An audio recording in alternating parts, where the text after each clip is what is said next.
My son died 38 years ago. Last week he called me at 4 a.m. He said, "Dad, it's Michael. I finally remembered where you live." But I was at his funeral in 1987. I'm glad you're here with me. Please listen to my story till the end, and let me know which city you're listening from. That way I can see how far my story has traveled. For 38 years, I had lived with the weight of grief. My son Michael died in 1987, just 3 weeks after his 22nd birthday. A car accident on Route 17, coming home from his night shift at the warehouse. The police said he fell asleep at the wheel. I was 51 then, and some part of me died with him that night. My name is Harold Brennan. I'm 89 years old now, and I live alone in the same house in Maple Grove, Ohio, where I raised Michael. My wife Patricia passed in 2011. Cancer took her slowly over 2 years. After that, it was just me and the house and the memories we'd built together. I had my routine: morning coffee on the porch, lunch at the diner on 5th Street, afternoon walks to the cemetery where both of them rested. I wasn't unhappy. I had made peace with solitude. I had family, though not much. My sister Eleanor died in 2019, but her daughter Jennifer kept in touch. She lived in Columbus with her husband, Ryan, about 2 hours away. They visited maybe twice a year, always around holidays. Jennifer was pleasant enough, though I never felt close to her. She'd send cards on my birthday, call on Christmas. That was the extent of it. My finances were comfortable. I'd worked 40 years at the steel plant, retired with a pension that still paid well. Patricia and I had been careful with money, and the house was paid off decades ago. I had savings, investments my accountant managed, and no debt. At my age, I didn't need much, just enough to keep the lights on and food in the refrigerator. That was my life until last Tuesday. I remember the night clearly because I'd gone to bed early, around 9 o'clock. My hip had been bothering me and I wanted to rest it. The house was quiet, the way it always was. The phone rang at 4:07 in the morning. I woke confused, disoriented. Who calls at 4 in the morning? My first thought was that someone had died. That's what late-night calls usually mean at my age. I fumbled for the phone on my nightstand, nearly knocking over my water glass. "Hello?" My voice was thick with sleep. There was breathing on the other end. Heavy, unsteady breathing. Then a voice, a man's voice, rough and strained. "Dad, it's Michael." My heart stopped. I'm not speaking metaphorically. I felt it seize in my chest, skip several beats, then hammer back to life with painful force. "I finally remembered where you live." The voice continued. "I've been trying to find you for so long." I couldn't speak. My mouth opened, but nothing came out. Michael, my son's name, spoken by a stranger in the dead of night. "Dad, are you there? Please, I need to see you." "Who is this?" I finally managed. My hand was shaking so badly I could barely hold the phone.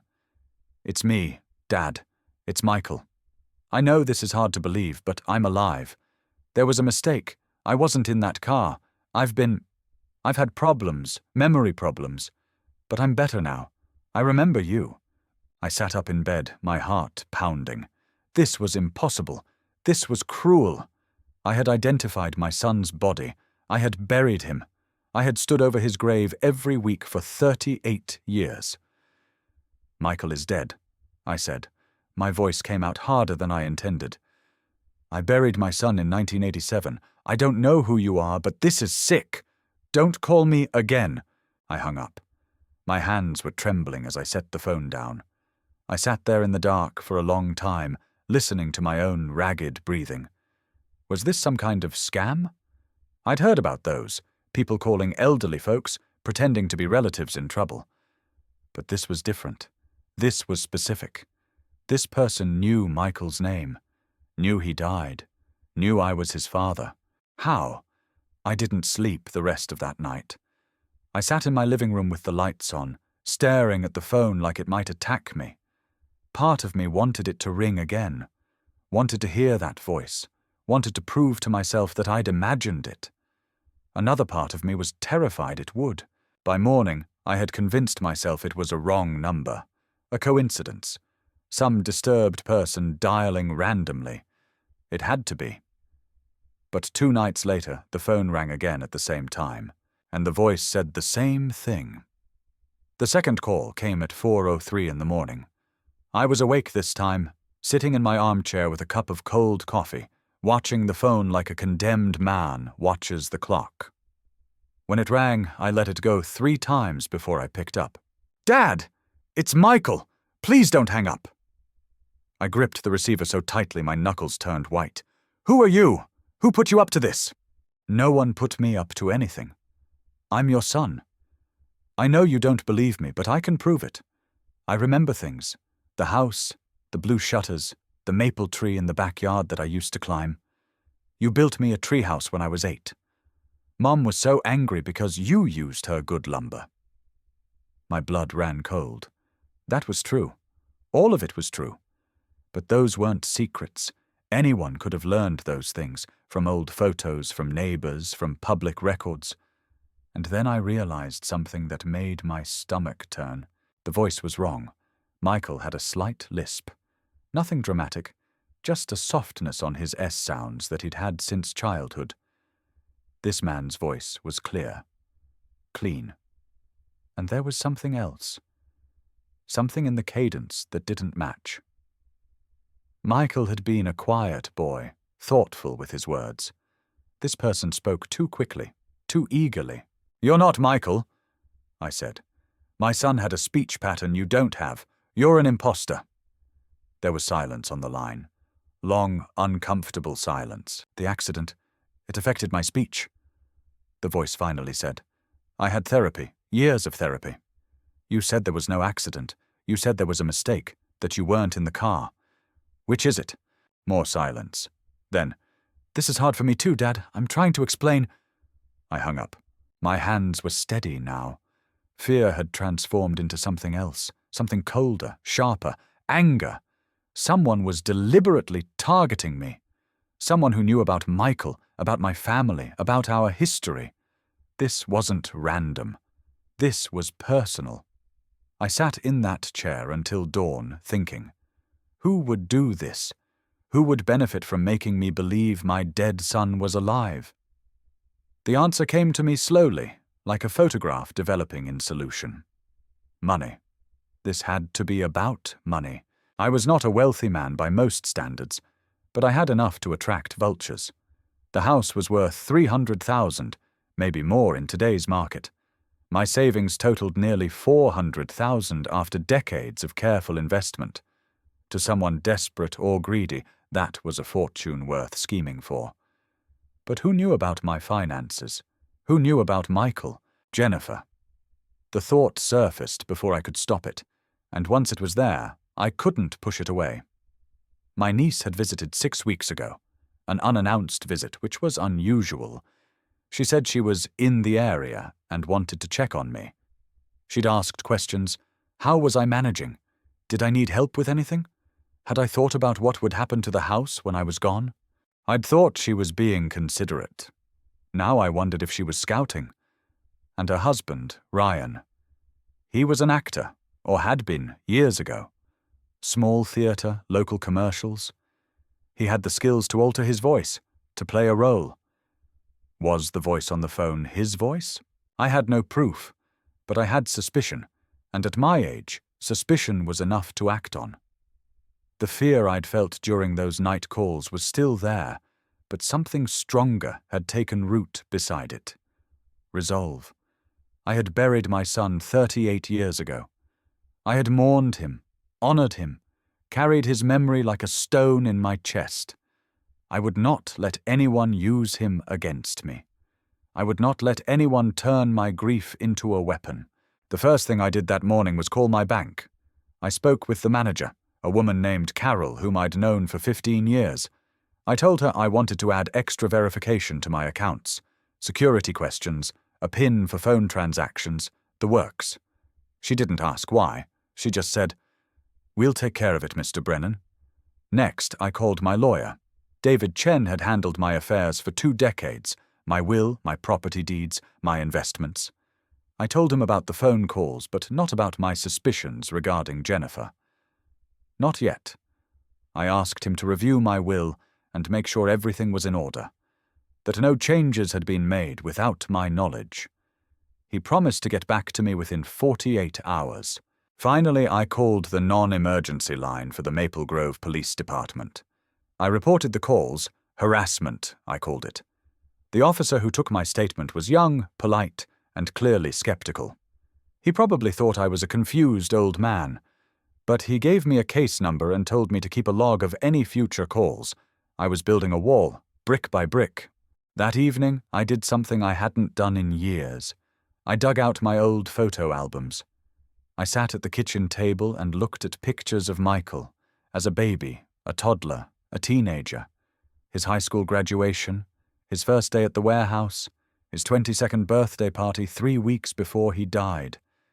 I studied his face, memorized it again, reminded myself of the boy he was, the man he was becoming, the future that was stolen from both of us.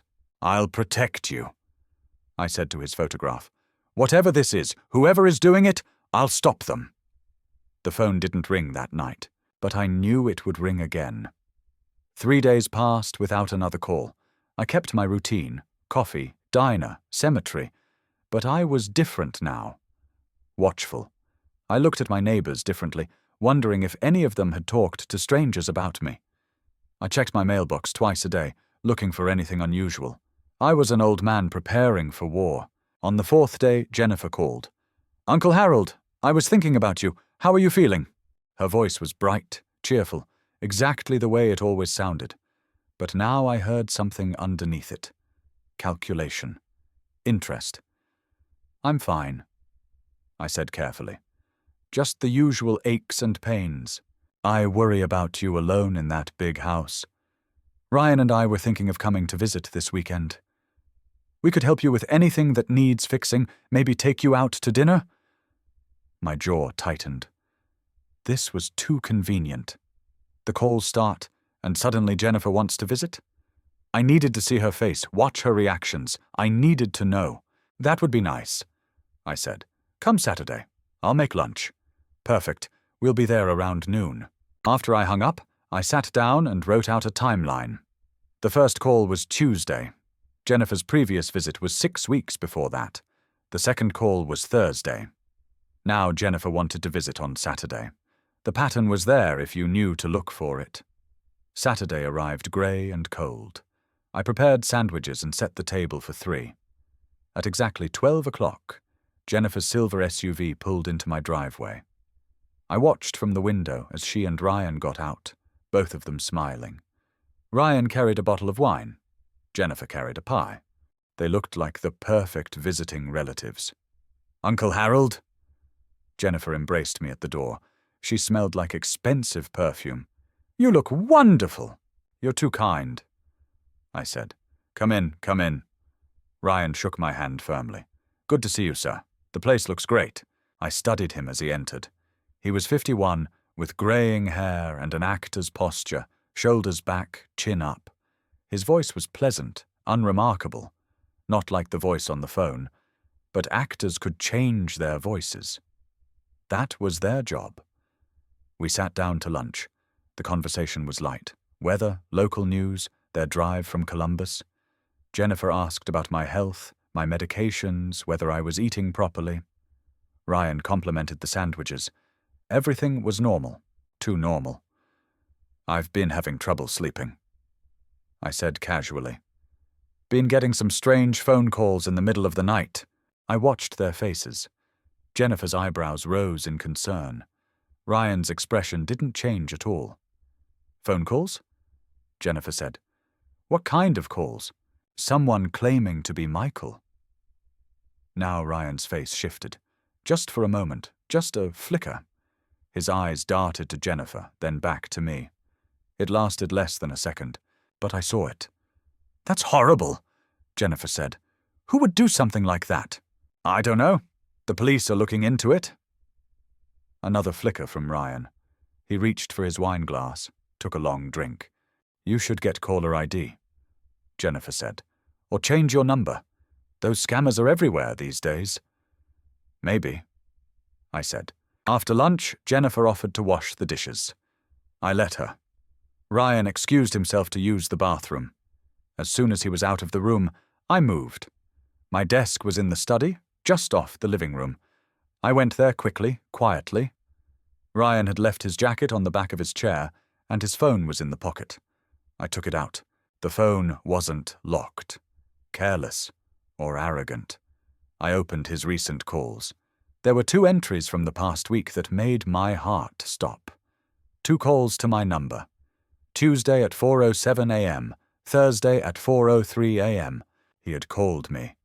Ryan had called me, pretending to be my dead son.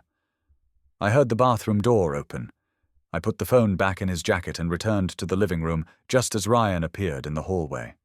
He smiled at me. "Everything okay, Mr. Brennan?" "Fine," I said. "Just fine." They left an hour later. Jennifer hugged me again, told me to call if I needed anything. Ryan shook my hand with the same firm grip. I stood on the porch and watched them drive away. The evidence was on his phone. I had seen it with my own eyes. But seeing wasn't enough. I needed proof that would hold up in court, proof that couldn't be explained away. I needed to catch them in the act. That evening, I called David Chen. "I need to change my will," I said. "Already? I just reviewed it. Everything's in order. I want to add a beneficiary. My niece Jennifer. I want to leave her the house." Silence. Then, "Harold, are you sure? You've never mentioned her before. Your current will leaves everything to charities." "I'm sure. Can you draw up the papers this week?" Yes, of course. I can have a draft by Wednesday." I hung up and sat back in my chair. The trap was set. If Jennifer and Ryan were after my money, they would hear about this change. They would think they were winning. They would get careless, and when they did, I would be ready. David Chen prepared the new will by Wednesday, as promised. I signed it in his office with 2 witnesses present. The document stated clearly that Jennifer Reynolds would inherit my house and all its contents upon my death. David looked troubled throughout the signing. "You can change this any time," he said, "if you have second thoughts." "I know," I said, "but I won't." I knew that news of the will would reach Jennifer. Small towns have no secrets, and David's secretary was married to a man who worked with Ryan's cousin. The information would travel through the network of gossip like water through cracks in a dam. I gave it 2 weeks. It took 8 days. My phone rang on a Thursday evening. Not at 4 in the morning this time. At 7 in the evening, a reasonable hour. But the voice was the same. "Dad, it's Michael. I heard you're not well." I almost laughed. They couldn't even keep their story straight. The first calls claimed Michael was alive and had memory problems. Now suddenly he knew personal details about my health and my will. "Who told you I'm not well?" I asked. "I have my sources. Please, Dad, I just want to see you. I want to come home." "Then come. Give me your address. I'll send a car." Hesitation. "It's not that simple. I need money first, for the trip, for medical care. I've been through so much." There it was, the ask. The whole point of this elaborate cruelty. "How much?" 50,000. I know it sounds like a lot, but it's for treatment. I'll pay you back. I just need to get back on my feet." "I'll think about it," I said, and hung up. The next morning, I went to the police station. Not the non-emergency line this time. I walked in and asked to speak with a detective. They assigned me to Detective Margaret Russo, a sharp-eyed woman in her 40s who listened to my story without interrupting. I told her everything. The calls, my suspicions about Jennifer and Ryan, the evidence on Ryan's phone. I explained about the new will and my belief that it had triggered the demand for money. "Mr. Brennan, I have to be honest," Detective Russo said. "What you've described sounds like elder fraud, possibly extortion. But the evidence you have, seeing call records on someone's phone, won't hold up in court. We need more." "What do you need?" "Recorded calls? Financial documentation showing transfers or attempted transfers? Testimony? Something concrete?" I nodded. I had expected this. "What if I record the next call? What if I agree to the money and document their attempt to collect it?" Detective Russo leaned forward. That would be helpful. But it's also risky. These people, if they are who you think they are, might become dangerous when they realize you're not the easy target they expected. I'm 89 years old, I said. I've survived the Korean War, 40 years in a steel plant, and the deaths of everyone I loved. I'm not afraid of my niece and her husband. She studied me for a long moment, then nodded slowly. Okay, here's what we'll do. I'm going to give you a number to call before and after any contact with them. We'll have someone monitoring. And I want you to get a recording app on your phone. I'll show you how it works. We spent the next hour setting everything up. When I left the station, I felt something I hadn't felt in years. Purpose. That night, Jennifer called. Not Ryan pretending to be Michael, Jennifer herself, using her own voice. Uncle Harold, I heard the most disturbing rumor. Someone told me you changed your will? You left me the house?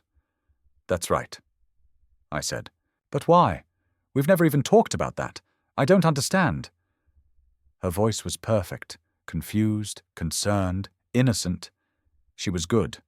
They both were. You're my only family, I said. When I'm gone, I want someone to take care of the house. All those memories. That's so generous, but are you sure? I mean, we'd have to talk about this properly. Maybe with your lawyer. It's already done. The papers are signed. Silence. Then softly. I don't know what to say. You don't have to say anything. Just take care of the place when I'm gone. After we hung up, I sat in the dark and waited. She would tell Ryan. They would celebrate their good fortune, and then they would make their next move. The weekend passed quietly. Too quietly. I jumped at every sound, checked the locks twice each night. On Monday morning, I was sitting on my porch when a car I didn't recognize pulled into my driveway. Ryan got out alone. Mr. Brennan, he said, walking toward me with his hands in his pockets. We need to talk. About what? He climbed the porch steps and stood over me. His friendly demeanor was gone. His face was hard, his eyes cold. I know you saw my phone last Saturday. I know you think you know something. But you don't know anything. You're a confused old man who's about to make a very serious mistake. I looked up at him calmly. Is that a threat? It's a fact. You call the cops, you tell anyone about those calls. Jennifer and I will make sure everyone knows you've lost your mind. We'll have doctors testify. We'll get you declared incompetent, and then we'll take everything. He leaned closer. The house, the savings, all of it. One way or another, it's going to be ours. So you can play along and be comfortable, or you can fight and spend your last years in a nursing home. Your choice. My hands trembled, not from fear, but from rage. This man had impersonated my dead son. He had used Michael's name, Michael's memory to try to steal from me. And now he was standing on my porch, threatening to take away my dignity. Get off my property, I said quietly. Think about what I said, old man. He turned and walked back to his car. I watched him drive away, my heart pounding. I picked up my phone and called Detective Russo. He came to my house, I said. He threatened me. I want this to end. Sit tight, Mr. Brennan. We're going to get them. That night, I didn't sleep. But for the first time in weeks, it wasn't because of fear. It was because I was planning. The days that followed Ryan's visit were quiet. No calls in the night. No unexpected appearances. The silence should have been a relief, but it felt like the calm before a storm. They were watching, waiting, trying to figure out if I would fold or fight. I used the time to prepare. Detective Russo came to my house on Tuesday with a colleague from the technical unit. They installed a recording system on my landline and showed me how to use a small digital recorder I could carry in my pocket. They also gave me a panic button, a small device I could press that would alert them immediately if I was in danger. We're taking this seriously, Russo told me. What you described, Ryan's threats, the calls impersonating your son, that's textbook elder abuse. But we need them to incriminate themselves. We need recordings, documentation. And if they don't call again? They will. They've already invested too much in this scheme to walk away. The will change told them they're close. They'll make another move. She was right. Of course she was right. People like Jennifer and Ryan didn't stop when they were this close to a payday. They pushed harder. But I needed more than just police support. I needed people around me, witnesses, friends, allies. For years I'd kept to myself. Patricia's death had turned me inward, and I'd let most of my social connections fade. Now I regretted that isolation. I started small. I went to the diner on 5th Street, where I'd eaten lunch for 30 years, and actually talked to the other regulars. There was George, a retired electrician who came in every day for coffee and pie. There was Martha, a widow like myself who always sat by the window. I'd nodded to these people for years, but never really spoken to them. Now I did. "I'm dealing with some family trouble," I told George one afternoon. "My niece and her husband, I think they're trying to take advantage of me." George's face darkened. "You need help? I know people. Good people." "I might take you up on that." Martha was even more direct. "Harold, you've been alone too long. Come to dinner at my place Sunday. I'll invite some friends. You shouldn't face this by yourself." I almost declined. Old habits die hard. But I thought of Ryan's threats, of Jennifer's false sweetness, and I said yes.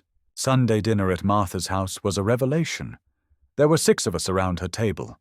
Martha, George, a retired nurse named Helen, a former teacher named Robert, and a woman named Carol, who turned out to be the same Carol from my bank. We talked about everything: politics, weather, grandchildren, and then we talked about what was happening to me. "This is more common than you'd think," Helen said. "I saw it all the time in my work. Family members who suddenly show up when there's money involved. They're predators. You need documentation," Robert added. "Every conversation, every interaction, dates, times, what was said. Build a paper trail." Carol nodded. "The bank can help. If they try to access your accounts or pressure you into transfers, we'll flag it immediately." I looked around the table at these people, near strangers a week ago, now allies. I felt something loosen in my chest. For the first time since this began, I didn't feel alone. "Thank you," I said. "All of you." "Don't thank us yet," George said. "Thank us when those vultures are in jail." The next day, Monday, I started the paper trail Robert had suggested. I wrote down everything: the dates of the calls, what was said, Jennifer's visit, Ryan's threats. I included my observations about their behavior, their inconsistencies, their lies. I made copies and gave one to Detective Russo, one to David Chen, and kept one in a safety deposit box at the bank. Then I waited. On Wednesday, the phone rang at 7 in the evening. I pressed record before I answered. "Hello?" "Uncle Harold, it's Jennifer." Her voice was warm, concerned. "I wanted to check on you. Ryan mentioned he stopped by last week and you seemed upset. Did he tell you what we talked about?" "He said you were confused about some phone calls? Honey, I'm worried about you. You've been alone in that house for so long. Maybe it's time we talked about options." "Options?" "There are some lovely assisted living places near us in Columbus. You could be closer to family. We could visit every day." I gripped the phone tighter. There it was. The next phase of their plan. First, pretend to be Michael and ask for money. When that failed, threaten me into silence. When that failed, try to get me out of my home and into a facility where they could control me. "I'm not leaving my house," I said. "I understand that's how you feel now, but these things change. Our minds aren't always reliable as we get older. You might not even realize you need help." "My mind is fine, Jennifer." "Of course it is, sweetheart. I'm just saying, I know exactly what you're saying, and my answer is no." Silence. Then cooler. "We're just trying to help you, Uncle Harold. We're your family." "I know what you are," I said, and hung up. My hands were shaking as I stopped the recording. I called Detective Russo immediately. "I got her on tape," I said. "She's trying to push me into assisted living. She mentioned Ryan's visit. It's all connected." "Good," Russo said. "This is good. We're building the case. Stay the course." That night, I slept soundly for the first time in weeks. I was still afraid. Of course I was afraid. But fear is not the same as helplessness. I had friends now. I had evidence. I had a plan. They thought I was a confused old man. They would learn otherwise. 2 weeks passed without incident. Jennifer didn't call. Ryan didn't appear. The nighttime calls from Michael had stopped completely.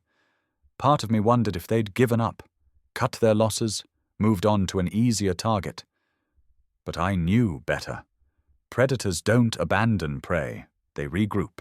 The attack came on a Saturday afternoon. I was in my garden, turning soil for the spring planting I'd been planning. The weather had finally warmed, and it felt good to work with my hands, to do something normal and simple. I heard a car pull into the driveway and looked up to see Jennifer's silver SUV.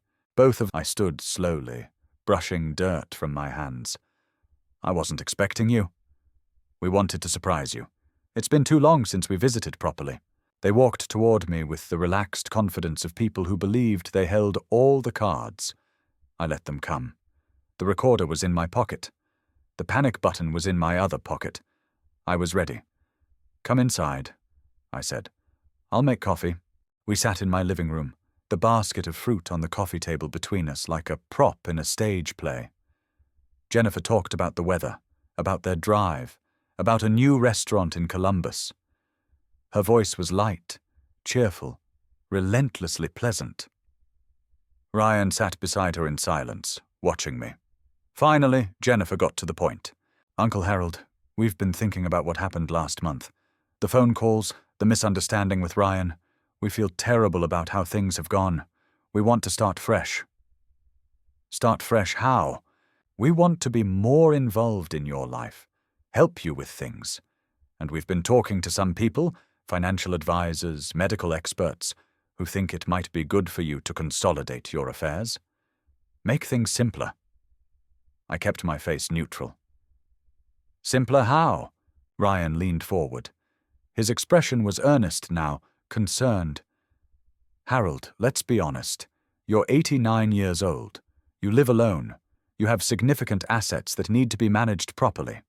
We're not trying to take anything from you. We're trying to help you protect what you have."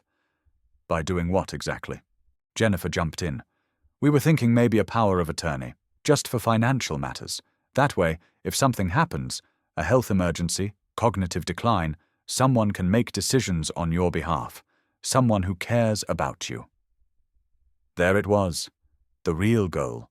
They wanted control of my money, not after I died, but now. They wanted the legal authority to drain my accounts, sell my house, take everything while I was still alive. "And that someone would be you," I said. "We're your family. Who else would it be?" I looked at Jennifer. Really looked at her. She had my sister's eyes, Eleanor's eyes. My sister had been kind, gentle, incapable of cruelty. How had she raised this? "Jennifer," I said quietly, "I know what you and Ryan have been doing." Her smile flickered. "I don't understand." "The phone calls, pretending to be Michael, using my dead son's name to manipulate me, to terrorize me, so I'd be weak enough to give you what you wanted." "Uncle Harold, I saw Ryan's phone when you visited. I saw the calls to my number. I've recorded our conversations. The police are investigating." Jennifer's face went pale. Ryan's jaw tightened. They exchanged a glance, quick, panicked, recalculating. "You're confused," Jennifer said. Her voice had lost its warmth. "This is exactly what I was worried about. You're having paranoid delusions. This is why you need help managing—" "I'm not confused. I'm not delusional. I'm an old man you tried to rob, and I caught you." Ryan stood up abruptly. His facade of concern was gone. "Listen to me, you stupid old fool. You have no idea who you're dealing with. You think the police are going to believe you over us? You think anyone will take the word of a senile 89-year-old over a respectable middle-aged couple?" "Ryan!" Jennifer hissed. "No, he needs to hear this. We have doctors who will testify you're incompetent. We have witnesses who will say you've been confused, forgetful, paranoid. We will take everything from you, and we will put you in a home where you'll rot until you die, and there's nothing you can do about it." I looked up at him. His face was twisted with rage, all pretense of civility stripped away. I'd seen men like him before, bullies who only felt powerful when they were hurting someone weaker. Men who crumbled when they faced real opposition. "Are you done?" I asked. "What?" I reached into my pocket and pulled out the recorder. The red light was blinking, showing it was still running. "I asked if you're done, because I got everything I need." Ryan's face went white. He lunged for the recorder, but I stepped back, holding it out of reach. "The police are outside," I said. "I called them before you arrived. They've been listening to everything." "Jennifer," there was a knock at the door. Then another. Then a voice. "Maple Grove Police, open the door." Ryan looked at the door, then at me, then at Jennifer. For a moment I thought he might try to run, but there was nowhere to go. I walked to the door and opened it. Detective Russo stood on my porch with 2 uniformed officers. "We heard everything, Mr. Brennan," she said. "Mr. and Mrs. Reynolds, you're both under arrest for elder abuse, extortion, and fraud." I stepped aside as the officers entered. I watched them handcuff Jennifer, who was crying now, begging me to understand. I watched them handcuff Ryan, who was silent, his face a mask of cold fury. "I'll never forgive you for this." Jennifer spat at me as they led her past. "You ruined our lives." "No," I said. "You did that yourselves." They took them away. The house was quiet again. Detective Russo stayed behind to take my statement, to collect the recorder, to assure me that the case was solid. "You did good," she told me. "Not many people have the courage to stand up like that." After she left, I sat alone in my living room. My hands were trembling, my heart was racing. But beneath the adrenaline, beneath the fear, there was something else. Relief. It was over. The arrest was just the beginning. In the weeks that followed, the legal machinery ground into motion, and Jennifer and Ryan found themselves caught in gears they couldn't escape. The charges were extensive. The county prosecutor, a methodical woman named Sarah Blackwood, laid out the case against them with devastating precision. Elder abuse, attempted fraud, extortion, harassment. Each call Ryan had made impersonating Michael was a separate count. Each attempt to obtain power of attorney through coercion was documented. The recording from their final visit, Ryan's threats, his admission that they had planned everything, was the centerpiece of the prosecution's case. I was called to testify at the preliminary hearing. The courthouse in Maple Grove was a modest building, built in the 1950s and showing its age. I had never been inside before. I sat in the front row with George and Martha beside me, watching as Jennifer and Ryan were led in by bailiffs. They looked diminished. Jennifer's hair was unkempt, her face drawn. Ryan's arrogance had been replaced by a sullen wariness. They sat at the defense table with their attorneys and stared straight ahead, refusing to meet my eyes. When I took the stand, the prosecutor walked me through everything. Michael's death in 1987, the phone calls, Jennifer's visits, Ryan's threats. I spoke clearly and calmly, presenting the facts without embellishment. I was not there for revenge. I was there for the truth. The defense attorneys tried to shake me. They suggested I was confused. They implied I had misinterpreted innocent concern as malicious intent. They pointed out that I was 89 years old and living alone, as if that somehow made me unreliable.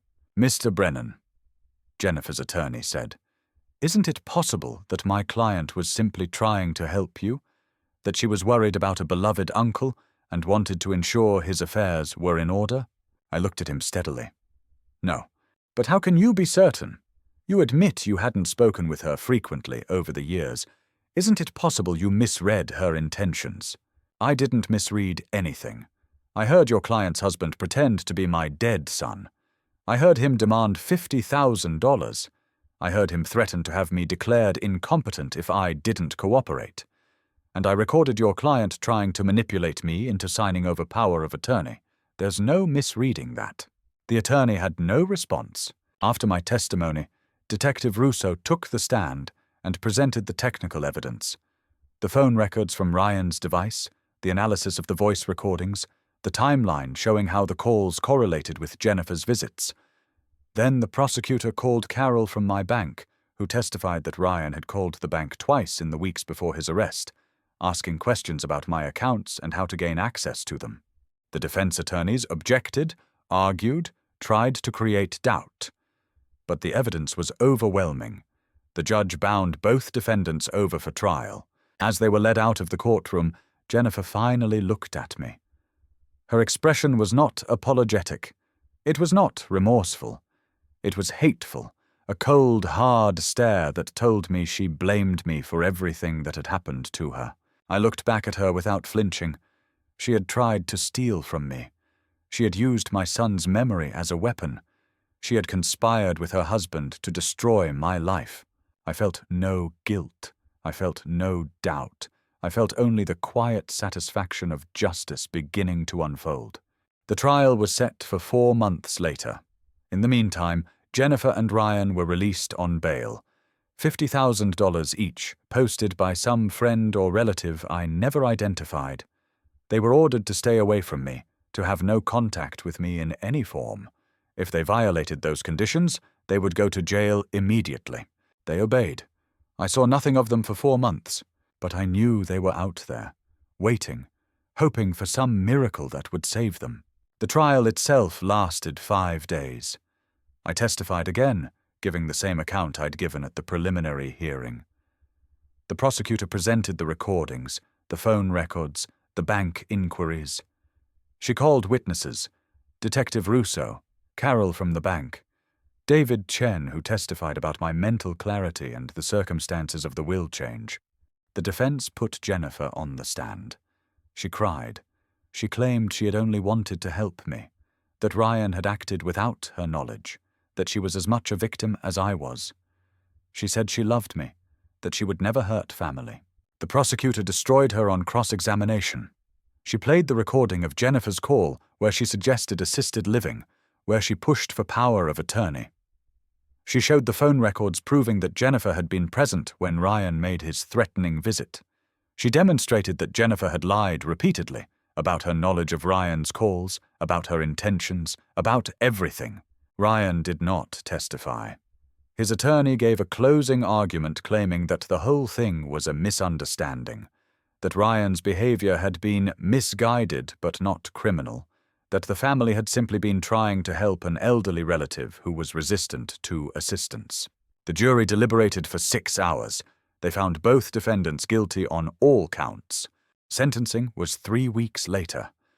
The judge, an older man named Franklin with a reputation for harshness, looked at Jennifer and Ryan with undisguised contempt. "What you did," he said, "was not just criminal, it was cruel. You preyed upon an elderly man's greatest grief, the loss of his son, and tried to use it to steal from him. You showed no remorse during this trial, only anger that you were caught.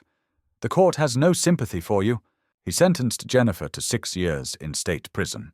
He sentenced Ryan to 8 years, with an additional 2 years for the threats he had made at my home. I watched them being led away in handcuffs. Jennifer was sobbing. Ryan stared straight ahead, his face blank. It was over, truly over. George drove me home. We didn't talk much. There wasn't much to say. That night, I sat on my porch and looked up at the stars.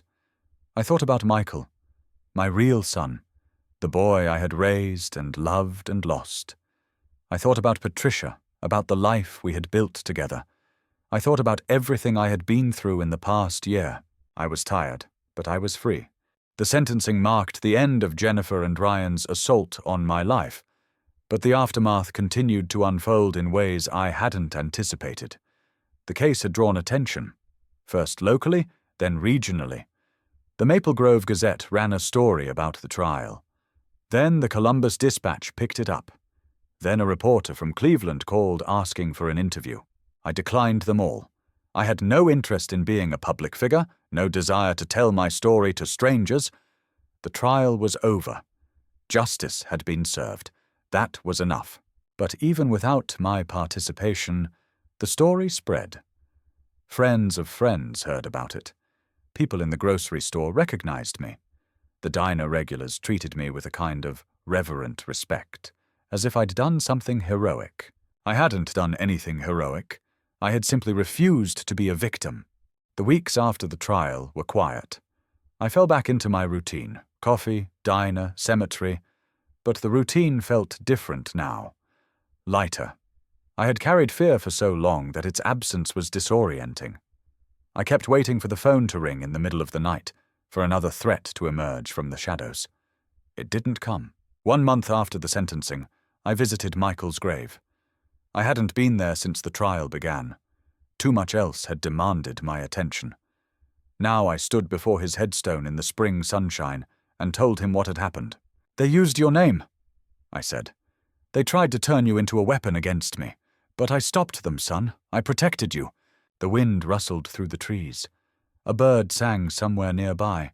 I stood there for a long time, feeling the peace that had eluded me for so long. David Chen called me the following week. He had good news.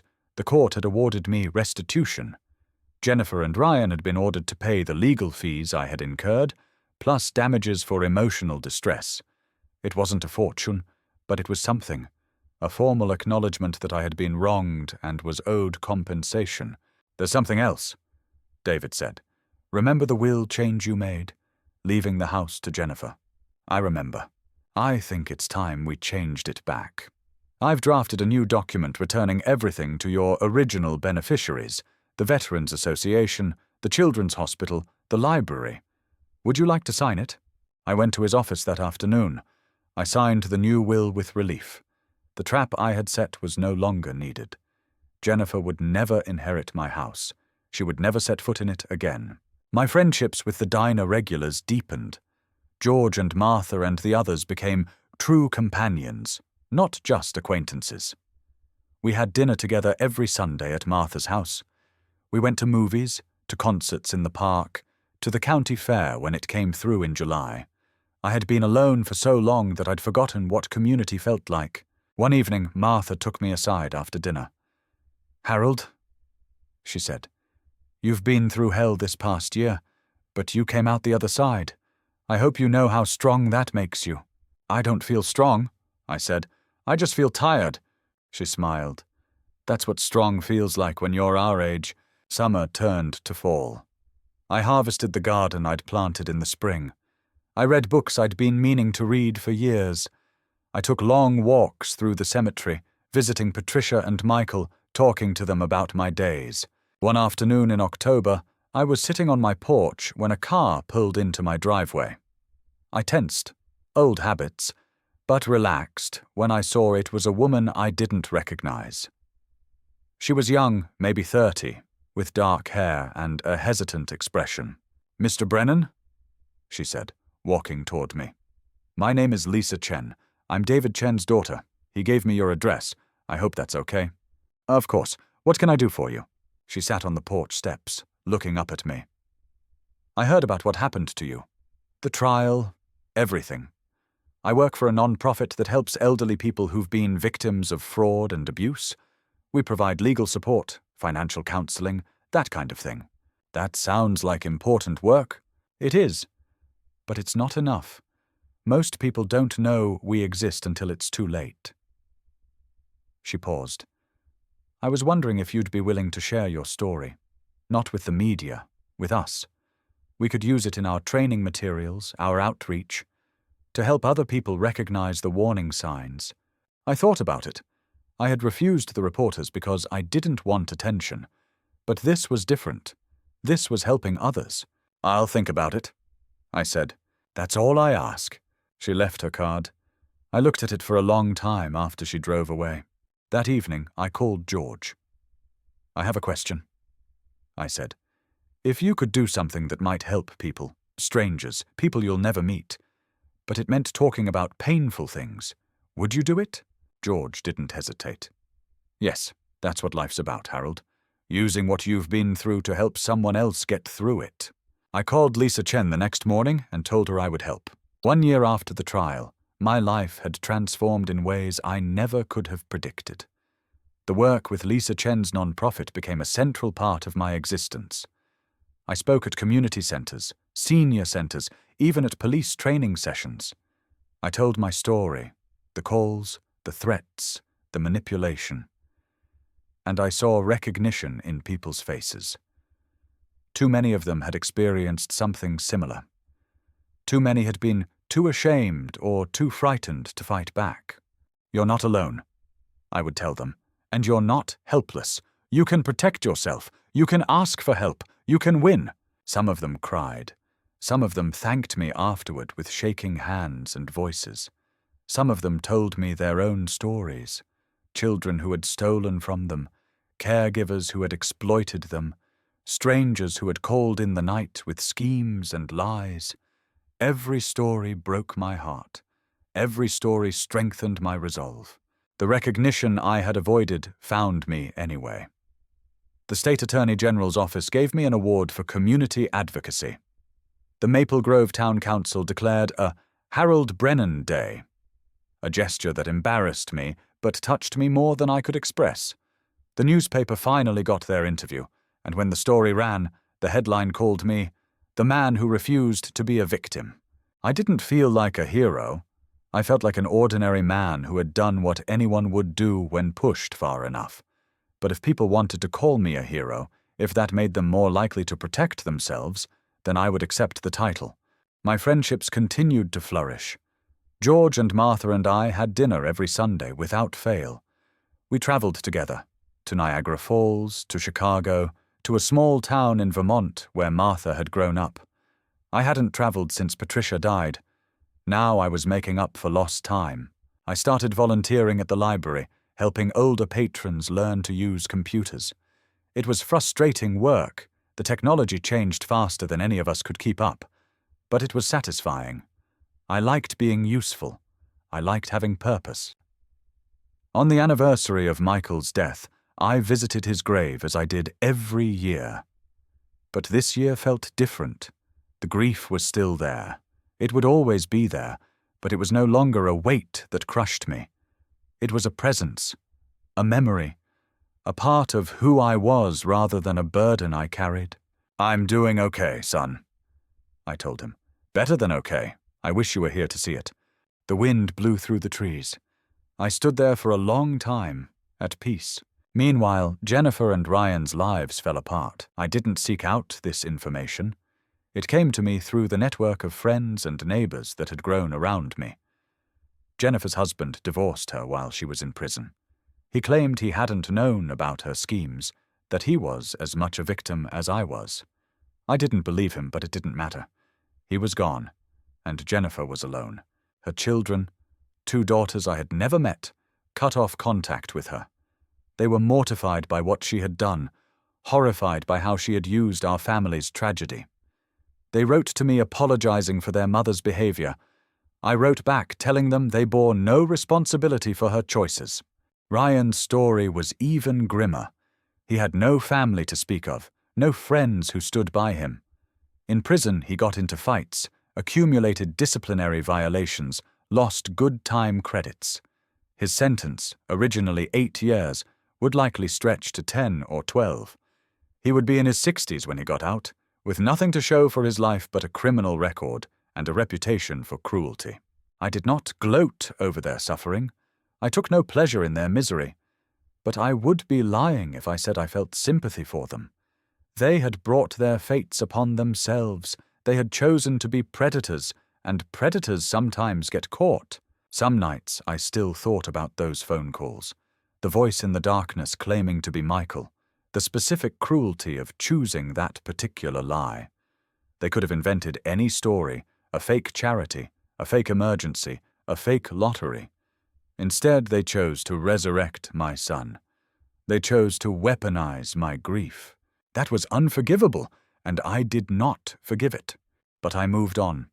That was the only real victory. Not their punishment, but my freedom. I was not defined by what they had done to me. I was not haunted by it. I had faced the worst that malice could offer, and I had survived. My 90th birthday came in March. Martha organized a party at the community center. 50 people came, friends from the diner, neighbors, volunteers from the non-profit, people I had helped through my advocacy work. George made a toast. Lisa Chen gave a speech.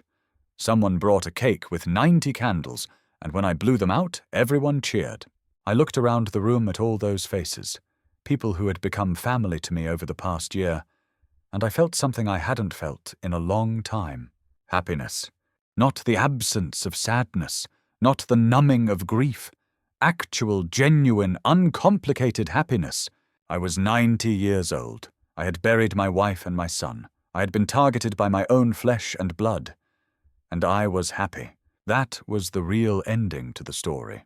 Not the trial, not the sentencing, not the suffering of my enemies. Just me, surrounded by friends, looking forward to whatever came next. So there it is. My story. A phone call in the night that tried to break me. A family member who tried to steal from me. And a choice. Give in or fight back. I fought. What would you have done? If you've been through something similar, know that you're not alone. Reach out. Get help. Don't let them win. Thanks for listening. If you want to hear more stories like this, subscribe to the channel, leave a comment, let me know your thoughts, and take care of yourselves out there.